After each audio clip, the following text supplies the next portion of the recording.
Hi, everybody. Welcome back to the live stream. We have special guests with us. Namakula is a New York City-based artist who has worked in TV, film, commercials, theater, voiceover, music, and stand-up comedy. Her opposition to industry-wide COVID vaccine mandates, inspired her to announce a run for the New York presidency of the SAG-AFTRA union. Welcome to the show, Namakula. Thank you, Jimmy, for having me and inviting me. I appreciate it. So tell me, how did it work out with you and show business and the vaccine? It didn't really work out for a lot of people. And generally speaking, if we were not compliant, we were locked out of work, denied an opportunity to earn a living, to live our dreams, and also, isolated from society in some respect, whether it be from certain family things or just going out in public to certain establishments. We were treated like non-complying pariahs. Mm-hmm. And so you didn't get your vax? No, I did not. And so did you lose work over it? I've lost quite a bit of work, yes. I'm also a voiceover artist, so when the lockdowns happened, it was voiceover people were actually able to work because I had my own home studio. But that work is my main bread and butter was on-camera TV commercials. And once SAG started to push these mandates and it bled over into that work, I was completely blocked and shut out. The way the audition process was, where there was a return to work agreement that the Screen Actors Guild had implemented, that you would need to either have a Moderna, Johnson & Johnson, or Pfizer, and it would say that you would not be considered for employment.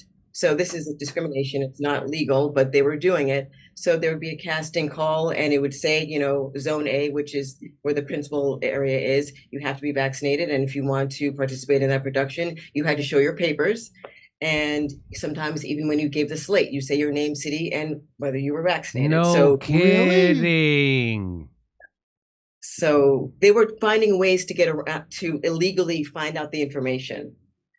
There's no way to get a fake card, by the way. I mean, of course, a lot of people had fake cards, but some, they caught somebody in New York. I think it was like a fireman or something. They caught somebody and prosecuted them. Right? Do you know about that, Namakula? Somebody got prosecuted. Wow. I've heard about a ring of people that were selling the fake cards that got caught, but I feel like you pointed out, you can get a fake card. But I felt like if I did that, I would be in essence complying with these mandates, which I didn't agree with. And I felt ethically I needed to stand my ground no matter what. And I'm still doing that. And so what was the reaction from people close to you in the show business? A little shocking because, I came to New York because I'm an artist and I thought there were a lot of free thinkers here. And I realized I lived there 20 years. It's one of the most North Korean places. Go ahead. Yeah, sorry. I found that out recently. So I was really surprised that when, I started to, research and figure out, well, why are you deplatforming this person because they're saying something you don't agree with? And you start to, dig and dig and dig. And then you find out alternate information that's from valid people. You try to share the information.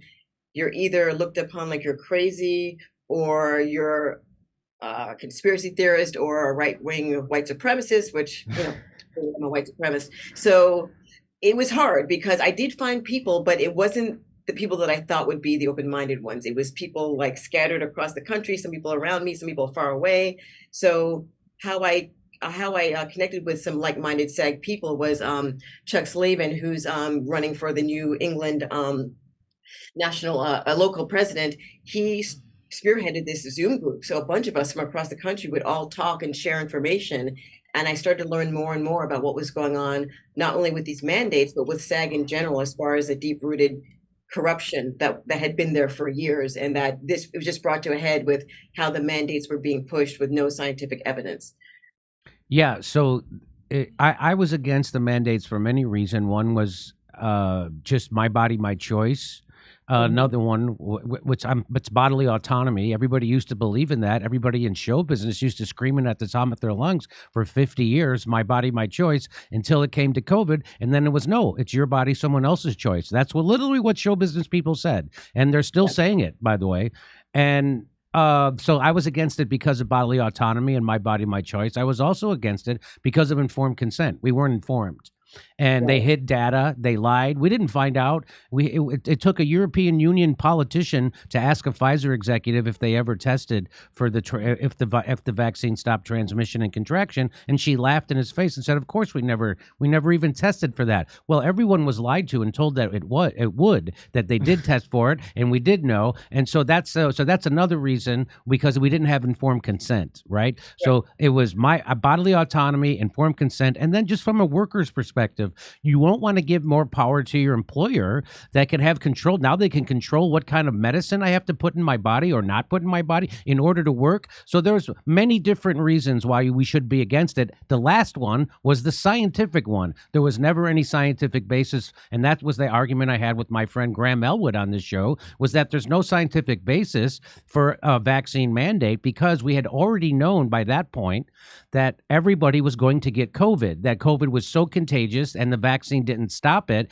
and that it was going to spread to everyone. And how do I know that? Because the director of the COVID response for Joe Biden said so. He said so publicly, and that was before Omicron, which is way more contagious than Delta. So during Delta, Andy Slavitt, the head of the COVID response for the Biden administration, said that it's so contagious, everybody's going to get it. So that just negates the fact that you should do a mandate. And it was over, yet I still had people like my good friend Graham Elwood come on my show months after Andy Slavitt said that, and still think that if everybody got vaccinated, we could end the pandemic and people could stop getting COVID. They knew nothing about it, and they still know nothing about it, because they're on purpose and curious, because they got it wrong, and they don't want to find out how evil they actually were, because that would cause them a cognitive dissonance, right? And so they can't look into it. None of them are looking into it. None of them are looking into it. None of them are doing videos about it. Now, the only person I saw in all of show business,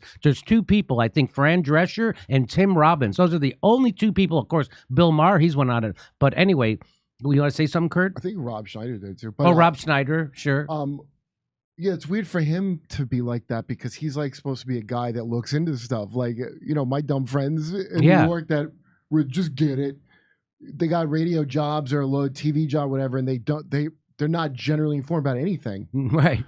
But he's a guy who's supposed to be informed. That's his whole thing, isn't it? You talking about Bill Maher? Graham. Oh, Graham. Well, he does a show about being informed, sure. So that's a little bizarre it's a little egregious for him not to look it up. Well, I would, I don't want to single out Graham. I think it's egregious for everybody who has a YouTube show to not look it up. If you're harping on other people. And certainly if you're harping on other people. Those people just don't talk about it anymore. If you look at those people like the Young Turks or people with MSNBC contracts, they just don't talk about COVID anymore because they were wrong about it so egregiously. I said on my half hour, if you're still wearing a mask right now, you look like a fat kid who wears a T-shirt in a pool. Like, it's not helping how you think. Back to our guests. So now you're running. By the way, do they still have that? Do you still need to have a man? I know people who lost their agent and manager because they wouldn't get vaccinated. You lost your agent and manager? I still have my commercial agent, but I lost my manager, and that manager, we had a great relationship. I was finally getting into rooms to submit and book TV and film stuff.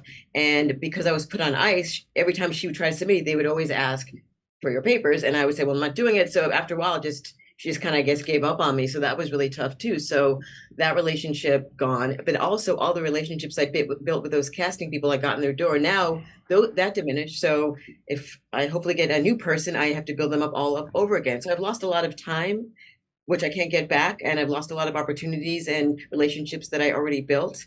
And just so that people know, this was going on and it's still going on because they kept extending the return to work agreement, which was a contract created that basically said that we needed to either be vaxxed and boosted for productions, but supposedly they left it up to the producers to decide whether they would implement that or not. But the climate was created where, of course, it was being implemented. So they kept extending it, even though that the science had come out that, even the CDC did a reversal last August saying that vaccinated and unvaccinated are the same status. SAG kept ignoring this information.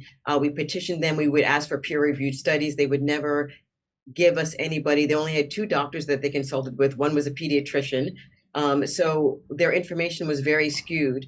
We did try to get the president to get involved, and we thought that she would, but she wasn't really effective. And so May 12th, they finally did not extend the mandates and supposedly repealed them. But the problem is that any production that was in place before the 12th of May can still implement all those same stipulations. So in essence, it's still going on.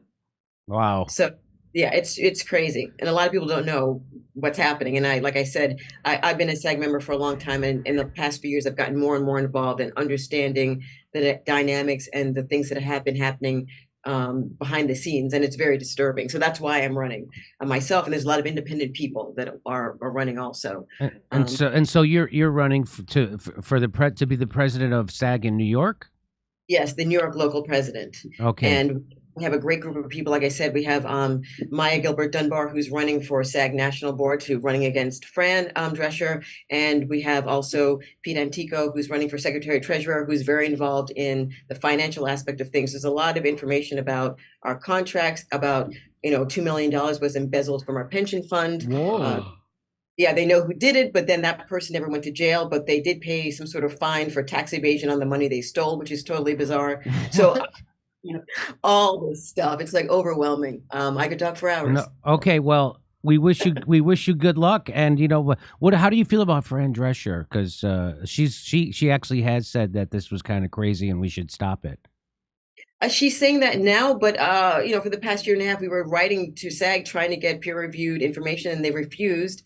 And then I had a run-in with the local president here, and he told me he would block me from social media because I shared some information with him with the CDC doing a complete reversal, and he accused me of sharing alt videos. So again, the white supremacist hat is being put on my. Oh wow, yeah. So I don't know. It's very troubling, and I'm hoping that more SAG members get involved and they wake up to what's happening. And we have some great people that really want to make change here in New York. Myself, Nubia, Terrence, Glenn Thomas, who wants to run for vice president. So I'm really excited about. Weren't you? I was so super surprised that the artistic community, Broadway, the TV, film, they became the worst Nazis when it came to COVID policies. It just goes to show you that they'll go along with anything. Their artists are supposed to be the people who always push back and don't go along and are supposed to be. This for like 10 years, they've been priming everybody that would say anything. That's why I'm impressed that she did that at all. I'm very impressed with that, because to do that at this point, they already ran all the people that were independent thinkers out of show business years ago. Yeah, the only people left were the kind of suck up. Good for you doing that. You get your mind right, or you get out of show business. It's like the police department. So by the time you have those hysterical like Hillary should have won people, they're already primed for whatever you tell them. Mm-hmm. It could be something makes no sense, but you're like, Trump could be the guy with Operation Warp Speed, but now you think it's Trumpian to not want to get the vaccine. That's right. Which is bizarre to me. Like bodily autonomy is somehow a right-wing thought process. Exercises. Did you know that? Exercise is right wing. Free speech is also very right wing. You know how many people on Ozempic in New York when I went back there? That are like everyone? You're all just Ozempic. They're all taking Ozempic? Not X, okay. Okay. Well, they got to be in show business. Namakula, good luck in your campaign to become the president of the Screen Actors Guild in New York. And I'm sorry to hear all that bad stuff that happened to you because you wouldn't take the vaccine. And you know what? I would rather be you than me, because I took it and I have to live with it for the rest of my life in bad ways. One thing, by the way, Jimmy, I'm really inspired by you talking about your experience and sharing. And somebody like you with a platform has been a lifeline, because like I said, it was very isolating and there weren't people talking about it. So thank you so much for being open about your experience and inspiring other people like myself to really stand up, because it's scary. Like you said, all your comedian friends, they're mad at you, but you stood up for yourself and you're helping other people by speaking out. So I appreciate that. And I hope to see you when you're in New York in August, if your show isn't sold out. Okay. Yeah. We'll see you. What are we in August? August 25th. We're in New York City. Oh, we did add a second show. Okay, fantastic. Underground? No, we're doing the Gramercy Theater. Oh, that's right. Yeah. Okay, Namakula, thank you so much, and I appreciate the kind words you said. I really, it's good to hear that kind of stuff. I need to hear it because sometimes it gets overwhelming. But anyway, thank you so much for saying that. Thank you. Hey, come see us on tour. We'll be in Baltimore, San Francisco, Huntington Beach, Rosemont, and Chicago, Las Vegas, Salt Lake City, New York City, Pottstown, Pennsylvania, Stamford, Connecticut, and more, and St. Louis. Go to jimmydore.com for a link for all our tickets for all our shows. Bye.